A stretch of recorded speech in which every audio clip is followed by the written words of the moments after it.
Every day when I wake up in the morning, I see the sky and I think about the things that you've made. All the beauty and your glory is showing, yeah. It never bores me to look at the ocean. The waves are crashing, the water spraying up in my face. To look above and all the seagulls are soaring, yeah. We've got to overcome the darkness, so we don't get caught in the middle, between the hopeful and the heartless. So, hello, good day, good morning, I just can't stop smiling, because today is a brand new day, and all the darkness and the pain is just fading behind me. Oh Lord, what a beautiful day.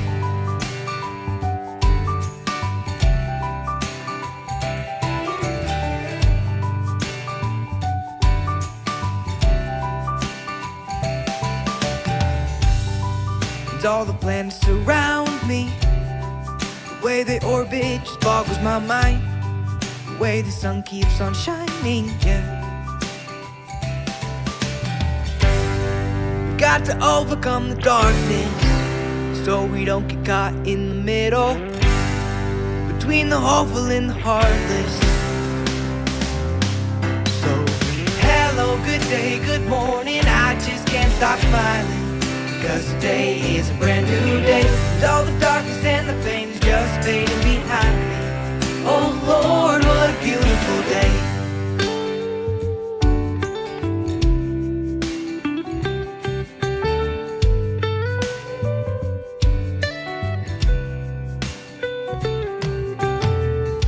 There's nothing to fear, it'll be okay.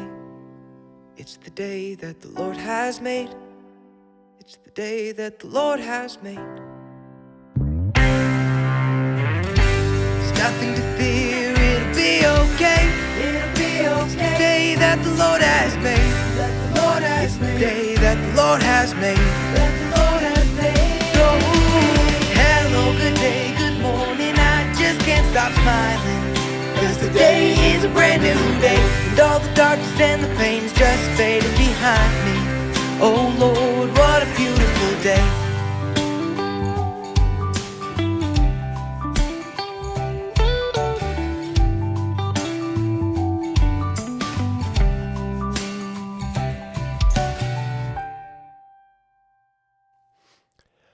Good day, ladies and gentlemen. Glad that you could join us. Excuse me. Thanks for asking, Ron. I am not feeling better. In fact, I feel worse than I have yet. I was so tempted to call in sick today, but here I am. So bear with me as I cough. I got a cough drop. I got tissues. I'm not drinking coffee today. I'm drinking green tea because it's supposed to be good for you. So I apologize. I hope I don't regret this decision, but I want to press on. So here we are. Good morning, everyone. Glad to see you all. Welcome. Okay, so we are talking about the Ten Commandments, the law, and yesterday we looked at covenant theology's assumptions about the law, and today I want to look at what the Bible actually says regarding the setting and the giving of the law. We're going to see what and when and how God revealed the law to Israel, and I want to tell you on the front end, if you are going to bring the law to anyone other than Israel, the burden of proof is on you to find biblical warrant for that. I saw there's some comments, chat going on yesterday from someone who said we are under the Ten Commandments, and the New Testament clearly says we are, something like that. And the question is, where does it say that we are clearly under the Ten Commandments? Everywhere I have looked in the context, whenever the Ten Commandments are brought up in the New Testament, it's in a Jewish context, and nowhere are the laws simply applied to Christians. Anyway, getting ahead of myself, but that's what I do when my brain's not working 100%. All right, so here's the Westminster Confession again. God gave to Adam a law, a covenant of works. So notice the phrasing there. God gave Adam a law as a covenant of works. Okay, so the law, whatever law they are speaking of here, they're saying it was given to Adam, and it was a covenant of works. Okay, I realize that's basic, but you got to catch that. By which God bound him and all his posterity to personal, entire, exact, and perpetual obedience. So Adam and all of his offspring are perpetually bound to obey the law that was given to Adam, which is a covenant of works. He promised life upon the fulfilling and threatened death upon the breach of it, and endued him with power and ability to keep it. This law, the same law that was given to Adam, that is the covenant of works that all of his posterity are bound to keep, continued to be a perfect rule of righteousness after his fall. You see that? This law after his fall, so even after Adam sinned, and by the way, which of the 10 commandments did Adam break when he ate from the tree of the knowledge of good and evil? After his fall, he continued to be a perfect rule of righteousness, and as such was delivered by God upon Mount Sinai in 10 commandments. So you see what the confession is doing here. It is equating the covenant of works given to Adam, which he disobeyed. It's equating that with the 10 commandments given at Mount Sinai, written on 2 tables. The first 4 commandments containing whose duty towards God? Our duty towards God. The other 6, our duty to man.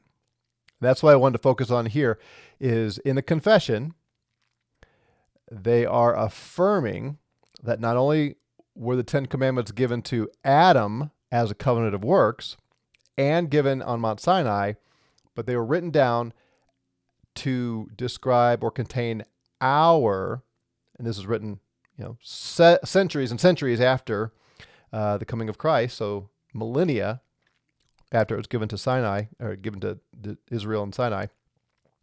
It is our duties toward God and our duty to man. Everybody see that? The assumptions all the way built through here, in particular that the 10 commandments are our law. Okay. So let's go back now and look at the original setting of the giving of the 10 commandments. Whew. We'll see if I can get through this. It's good to see some of you folks from Facebook. I understand we were having some Facebook issues earlier, but it appears to be back because I see Archie Amido. Welcome. I don't think I've seen your name on here before. Good to have you with us. All right, so this is the setting of the giving of the 10 commandments, starting in Exodus 19. In the 3rd month of the going out of the sons of Israel from the land of Egypt. So you know the story. Israel is enslaved to Pharaoh and the Egyptians for many, many years.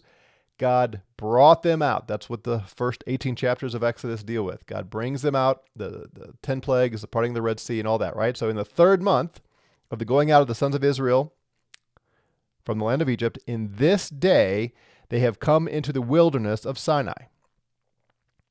And they journey from Rephidim and enter the wilderness of Sinai and encamp in the wilderness, and Israel encamps there before the mountain. And Moses has gone up to God, and Yahweh calls him out of the mountain, saying, "Thus you say to the house of Jacob, and declare to the sons of Israel." All right, do you see who the audience is to whom Moses is to speak? It's not to Adam. It's not to the Amorites or the Philistines. It's not to Americans and Canadians. It's to the house of Jacob, the sons of Israel. Here's what he says. "You have seen that which I have done to the Egyptians, and how I carry you on eagle's wings and bring you to myself. And now if you really listen to my voice, then you have kept my covenant and have been a special treasure to me more than all the peoples, for all the earth is mine. and you are to me a kingdom of priests and a holy nation. These are the words which you speak to the sons of Israel. So this is what I want you to tell Israel, Moses. Moses comes and calls for the elderly of the people and sets before them all these words which Yahweh commanded him. And all the people answer together and say, all that Yahweh has spoken we will do, or we do. And Moses returns the words of the people to Yahweh. Yahweh says to Moses, behold, I'm coming to you in thickness of cloud, so that the people hear in my speaking with you and also believe in you for all time. And Moses declares the words of the people to Yahweh. Yahweh says to Moses, go to the people, and you have sanctified them today and tomorrow, and they have washed their garments, have been prepared for the third day. For on the third day, Yahweh comes down on Mount Sinai before the eyes of all the people. So they're to prepare themselves, wash themselves, be sanctified, because the Lord's going to appear on that third day on the mountain. And you have made a border for the people all around, saying, take heed to yourselves, going up into the mountain or coming against its extremity. Whoever is coming against the mountain is certainly put to death. Do you see the warning? If you come to the mountain, if any of the Israelites come to the mountain, they are to be executed. This is a somber event. God is going to show up. They have to wash themselves, sanctify themselves, and don't come to the mountain. A hand does not come against him, for he is certainly stoned or shot through. So when they execute the one who comes to the mountain, they don't lay a hand on him. They kill him with stones or with an arrow. Whether beast or man, it does not live. In the prolonging of the ram's horn, they go up in the mountain. And Moses comes down from the mountain to the people and sanctifies the people. They wash their garments, and he says to the people, be prepared for the third day. Do not come near a woman. Sorry, ladies, but a woman would have made the men unclean. And it comes to pass on the third day, while it is morning, that there are voices and lightnings and heavy cloud on the mountain, and the sound of a very strong horn, and all the people who are in the camp tremble. All right, so just put yourself in the setting for a minute. You have been led out of Egypt, and the last thing that happened before Pharaoh sent you away was the firstborn sons of all the land were killed, and there was great wailing. And this is after darkness and frogs and river turned to blood and all that, right? I mean, this is attention-getting stuff. And then you come to the Red Sea, and Pharaoh and his army comes behind you, and it sure seems like the end is here. They're going to kill us all, or we go into the sea and drown. And God parts the Red Sea, and you walk through the Red Sea. Remember, the waters are flowing, and they're separated on either side. So you've got mountains of water, so to speak. Big, the water is piled up. Imagine walking through that, realizing if this shifts, if something changes, we're still going to drown. Water will come crashing down on us. But it doesn't. And you walk through to the other side on dry ground, and then you see the water come down on Pharaoh and his army. Then the Lord leads you through this wandering path in the wilderness and comes to this mountain. He said, now look, I'm going to descend on the mountain, and you are to take great precautions to prepare yourself for this event, and don't come near the mountain or you will be executed. And they come out by the mountain, and as the Lord comes down, they hear these voices like the sound of rushing water, kind of idea. Lightning. Have you ever been in an intense lightning storm? Here in Colorado, when I first moved here in 1999, actually I think it was before we moved here, I came out here for a trip with the denomination I was part of at the time. We had a retreat kind of thing out here. And I remember I'd never been in the mountains, and I was so excited. So I borrowed a friend's car and drove up into this area where there's a little lake in the mountains, and spent an afternoon by myself just praying and marveling in God's creation, and stuff was going on in the church, and I was trying to figure out what the Lord wanted me to do. And so it was a very somber time for me, very sober and important time. And nobody had warned me that here in Colorado, lots of afternoons, storm clouds come in, And if you're mountain climbing and hiking, you want to be down the mountain shortly after lunch because these storms come sort of out of nowhere and they are intense. Well, one of those came over the horizon of the mountains, and lightning that looked like it was 10 times bigger than anything I had seen in Missouri. And I mean, it was a profoundly terrifying event as lightning blasts all around and thunder ripping and roaring. And I'm in this mountain area, and it's all new to me. And I remember thinking, trying to rehearse in my mind, am I safer in the car or out of the car? How's this work? I remember learning this, right? It's rubber wheels, rubber tires, all this. And I remember thinking, well, never mind. It was awe-inspiring as the lightning came crashing down. Have you been in a lightning storm like that? Well, that's what's happening on this mountain at Sinai. And there's this cloud that comes over. And you know how it is when things get dark. It's ominous. It's scary. And then there's this sound of a trumpet, this blasting horn. Those of you with young kids know what it's like to drive in heavy traffic, especially a place that you don't know very well, when the kids are going crazy, yelling and screaming, and if there's loud music playing, any of that stuff, and the proverbial, the father who's telling everybody to be quiet, turn off everything. I need to focus, because there's something about noise that seems to agitate us and distract us and can cause trembling and fear. So you've got this mountain, and it's dark. There's a cloud at high noon has come down, and lightning is flashing all around, and there's this horn that's just blasting.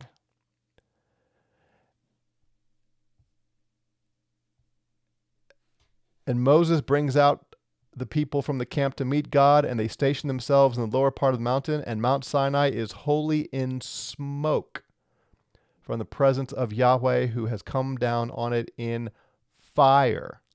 And its smoke goes up as smoke of the furnace, and the whole mountain trembles exceedingly. If you may recall, you heard the stories back in 2012 here in my city, Colorado Springs. The Rocky Mountains, the foothills here were on fire. That's not really what happened, but it looked like it.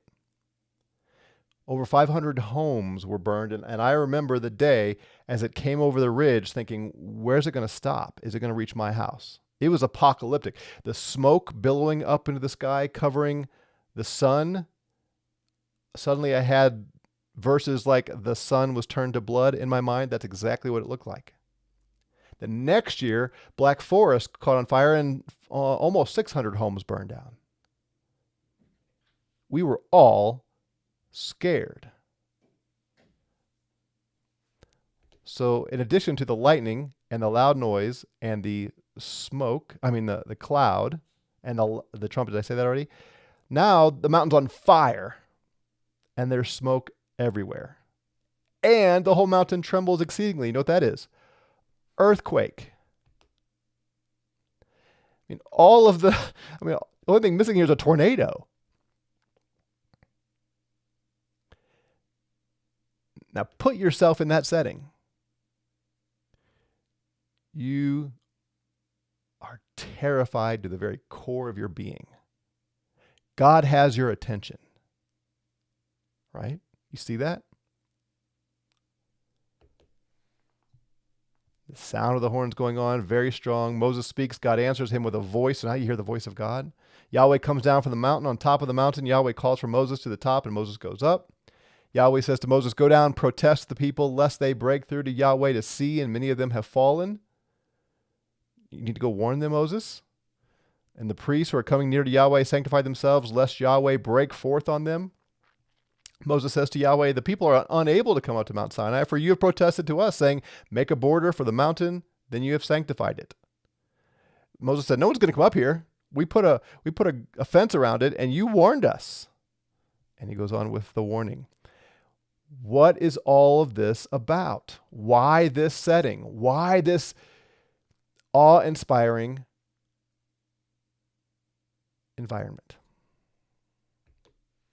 And God speaks all these words saying, I am your God, Yahweh, who has brought you out of the land of Egypt, out of a house of servants. Who's God talking to here? Is he talking to the Philistines? Is he talking to the Egyptians? He's talking to the Israelites. I brought you out of slavery in Egypt. You have no other gods before me. You do not make a carved image for yourself, or any likeness which is in the heavens above, or which is in the earth beneath, or which is in the waters under the earth. You do not bow yourself to them, nor serve them, for I, your God Yahweh, am a jealous God, charging iniquity of fathers on sons, on a third and on a fourth generation of those hating me, and doing kindness to thousands of those loving me and keeping my commands. You do not take up the name of your God Yahweh for a vain thing, for Yahweh does not acquit him who takes up his name for a vain thing. Remember the Sabbath day to sanctify it. 6 days you labor and have done all your work. On the seventh day is a Sabbath to your God Yahweh. You do not do any work, you, nor your son, your daughter, your manservant, your handmaid, your livestock, your sojourner who is within your gates. For in 6 days Yahweh has made the heavens and the earth and the sea and that is in them, and rests on the seventh day. Therefore Yahweh has blessed the Sabbath day and sanctifies it. Honor your father and your mother, so that your days are prolonged on the ground which your God Yahweh is giving to you. You do not murder. You do not commit adultery. You do not steal. You do not answer with a false testimony against your neighbor. That would be in a court of law. You do not desire the house of your neighbor. You do not desire the wife of your neighbor, or his manservant, or his handmaid, or his ox, or his donkey, or anything which is your neighbor's. So God is giving these instructions, and all the people are seeing the voices and the flames and the sound of the horn and the mountain smoking, and the people see and move and stand far off and say to Moses, "Speak with us and we hear, and do not let God speak with us, lest we die." They are intimidated by all of this. They are scared to death. Moses says to the people, "Do not fear, for God has come to try you, and in order that his fear may be before your faces, that you do not sin." When God gives his law in these 10 words to Israel, Moses says, this is a test. This is why God's giving you these commands, to test you, to try you, to see if you will fear him. He brought you out of Egypt. You were surrounded by these other gods. You were surrounded by idolatry. You were surrounded by great wickedness, adultery and thievery, all these things that they were doing. And I'm telling you, God says, you will not be like them. And I'm going to put you to the test and to see if you will obey me. So then he goes on over the next several, what we call chapters, and adds to this and fleshes some of it out and so on. I want you to see at the chapter 20, what we call chapter 24, after, again, more commands are given. Here is what we read. God said to Moses, "Come up to Yahweh, you and Aaron, Nadab and Abihu, and 70 from the elderly of the Israel, and you have bowed yourselves far off." And Moses has drawn to Yahweh by himself, and they do not draw near, and the people do not go up with him. Moses comes in and recounts to the people all the words of Yahweh. That's significant because what we call the 10 Commandments are not actually referred to as the 10 Commandments. That's not the term. Commandment is not the word. It is 10 words. Whenever you see in your English translations 10 Commandments, you should change it in your mind at least to 10 words.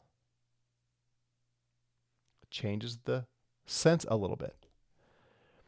Moses recalled or recounts to the people all the words of Yahweh and all the judgments, and all the people answer with one voice and say, all the words which Yahweh has spoken, we will do.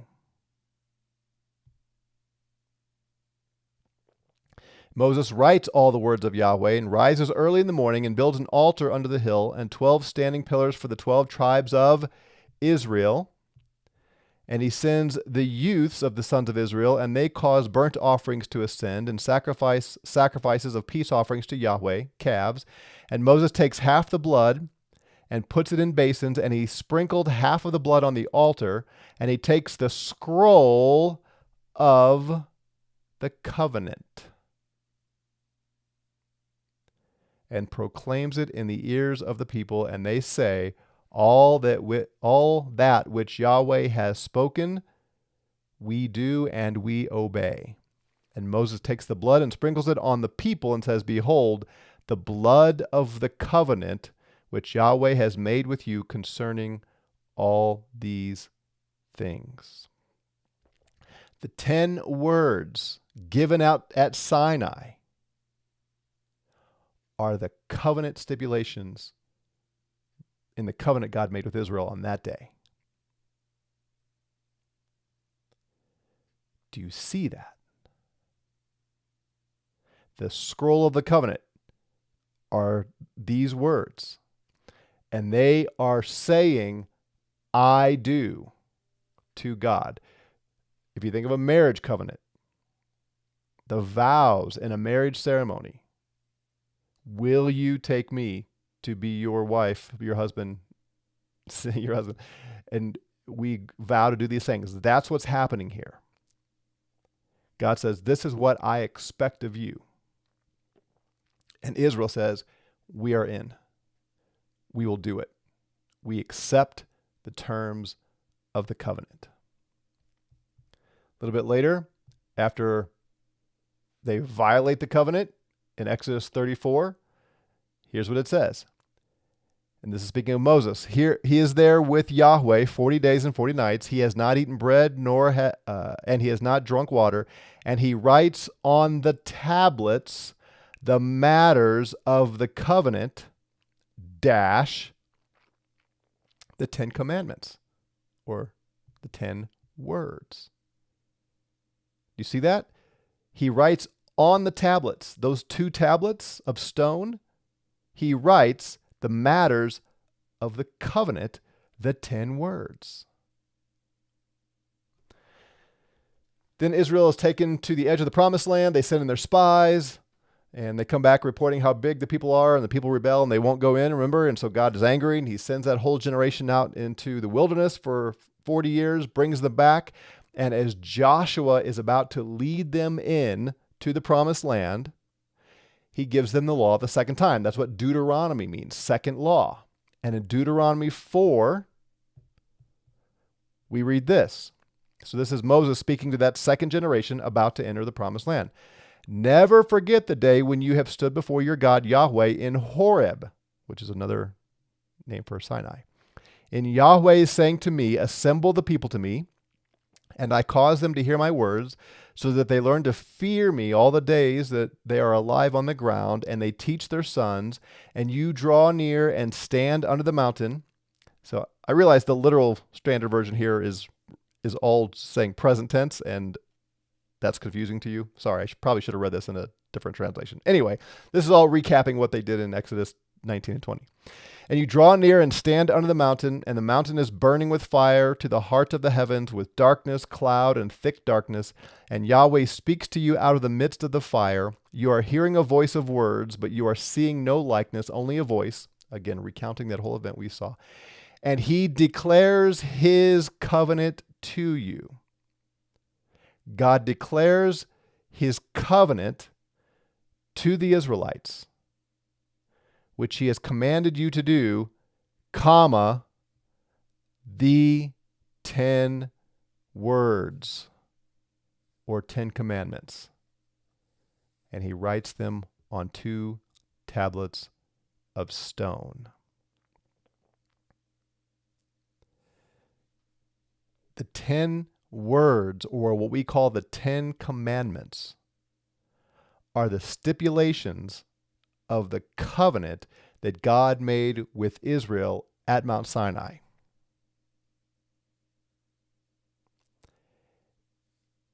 To call them a covenant of works given to Adam, or to call them the standard of righteousness for all men everywhere, or to apply them to the Philistines or the Amorites or the Canaanites or the Canadians or the Russians or Americans, you must provide biblical warrant and show where those 10 words were ever given to any other people. Because as originally given, they were the heart, not of the covenant of works, and certainly not of the covenant of grace, because neither of those terms are found anywhere in Scripture. They're the heart of God's covenant with Israel. And God gave them to Israel to test them, to see if they would be obedient. And of course, they were not. Do you see the difference between reading this in biblical context and just making the assumptions that the Westminster Confession of Faith makes? Rob says, does Exodus 20-31 constitute the whole giving of the law to Israel? I'm not sure exactly what you mean by the question.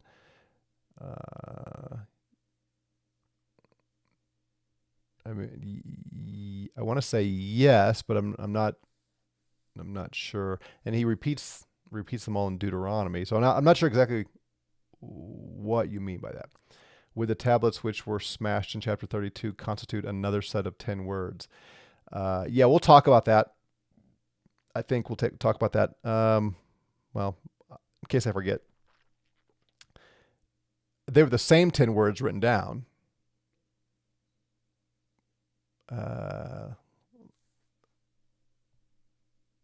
So it's the same set, just rewritten. Are you all, are we still live here? I cannot tell if we are still going.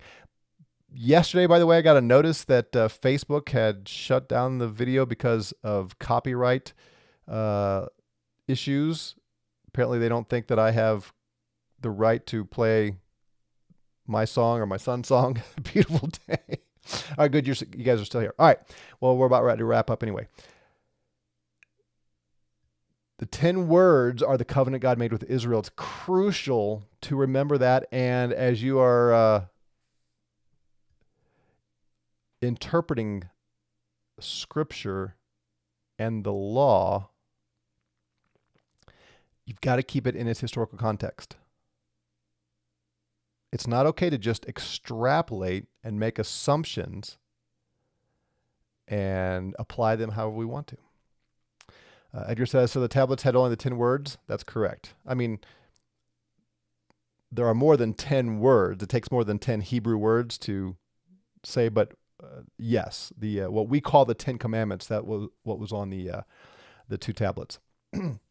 I mentioned this yesterday, and I won't spend time to go into great detail, but Meredith Kline, look up his work. I think a lot of it is free in PDF, even online. Meredith Kline, Kline, and dig into his explanation of the ancient Hittite suzerainty covenants with the suzerain and a vassal. Exodus is portrayed here right along the lines of the standard covenant making procedures of antiquity. For instance, there's the preamble, I am Yahweh your God, which was very common at the beginning of a treaty, that this is who I am.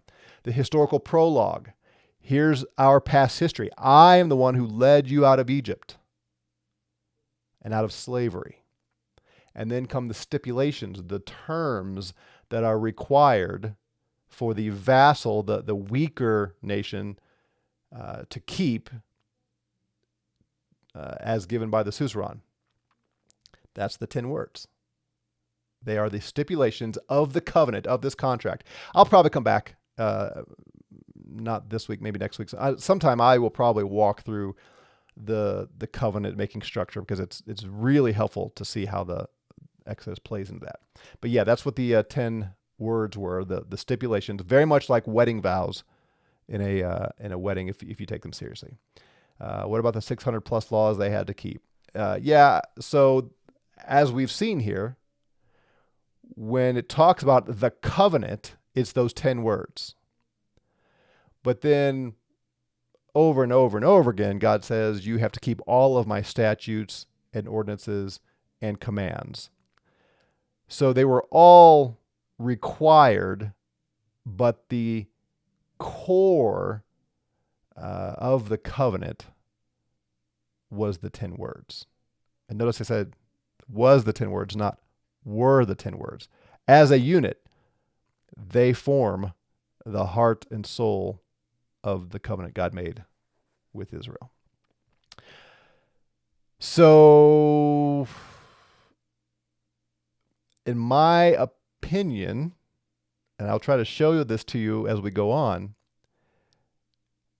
understanding this really takes the wind out of the sails for both covenant theology and dispensational theology.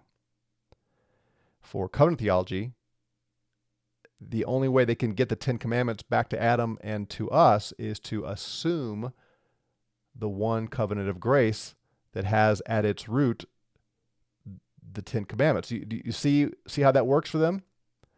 Since all of the covenants of Scripture and the whole plan of Scripture is basically the outworking of the one covenant, and since they would agree that the 10 words are the core of the covenant, they just take it and say it's not the core of the covenant with Israel, it's the core of the covenant that God makes with everybody. It is the standard of righteousness for everybody, because the covenant of grace is now the one that's going. And actually, they said in the confession, the covenant of works is still binding on unjustified man. So everybody's on the 10 commandments according to covenant theology. And I'm saying no. According to the Bible, 10 commandments, or the 10 words, are the core of the covenant God made with Israel, not the core of the covenant Jesus made with his church. For dispensationalism, as I will show, this covenant with Israel is over. And therefore, this law is not our law. It's not even Israel's law anymore. All right. Well, with that, I'm going to call it a morning before I start coughing at you. Thanks for your patience. I hope I was coherent, because I'm kind of in a brain fog. Lord willing, I will feel well enough, and we will continue tomorrow, and we'll probably look at the Sabbath tomorrow. That would be the most logical step. Have a great day. Grace and peace to all of you.